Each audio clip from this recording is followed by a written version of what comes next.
মূল যে জিনিস, কৃষি জমি আপনারা জানেন যে আমাদের খুব র্যাপিডলি কমছে। আমরা খুবই একটা ছোট একটা দেশ, আমাদের জনসংখ্যা গত 54 বছরে 2.5 গুণ বেড়ে গেছে। তো আমাদের যাতে শস্য উৎপাদন ব্যাহত না হয় এবং আমরা যেন এই আমাদের যে বাড়তি জনসংখ্যার সাথে ম্যাচ করে আমরা যেন আমাদের শস্য উৎপাদন বাড়াতে পারি, সেটাকে সামনে রেখেই এই বিষয়টা চূড়ান্ত অনুমোদন পেয়েছে। ভূমি ব্যবহার নিয়ন্ত্রণ ও কৃষি ভূমি সুরক্ষা অধ্যাদেশ 2025। এইটার ইম্পর্টেন্ট ফিচার ছিল হলো এক হচ্ছে 2, 3, 4 বা ততোধিক ফসলি কৃষি ভূমি অকৃষি কাজে নিরুৎসাহিত করণ, অকৃষি কাজে যাতে না ব্যবহার হয় সেই জন্য নিরুৎসাহিত করণের জন্য যা যা কর্মসূচি নেওয়া উচিত, যা যা কাজ করা উচিত সেই ব্যাপারে একটা মুভ নেওয়া হবে। 2, জলাধার, জলাভূমি, পাহাড়, টিলা, বনভূমি, সাগর ও উপকূলীয় অঞ্চলে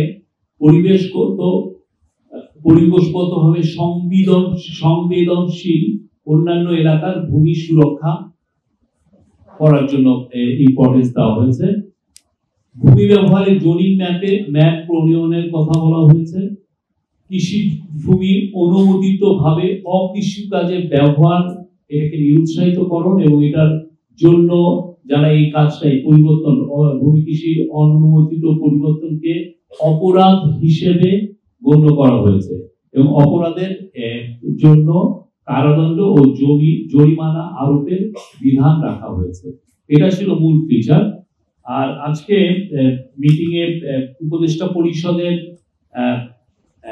যে গত বছরের 8 অগাস্ট থেকে 31 ডিসেম্বর মধ্যে 51টা মিটিং হয়েছে কাউন্সিল অফ অ্যাডভাইজার এর, তার মধ্যে 394টি বিষয় ডিসকাশন হয়েছে।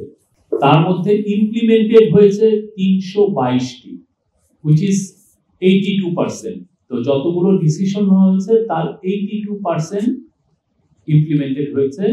According to the cabinet secretary এটা হচ্ছে রেকর্ড ইমপ্লিমেন্টেশন। এরকম এই এত কম সময়ে এতগুলো ডিসিশন নেয় এবং ইমপ্লিমেন্টেশন এর আগে কোনো গভর্নমেন্ট 54 বছরে হয়নি।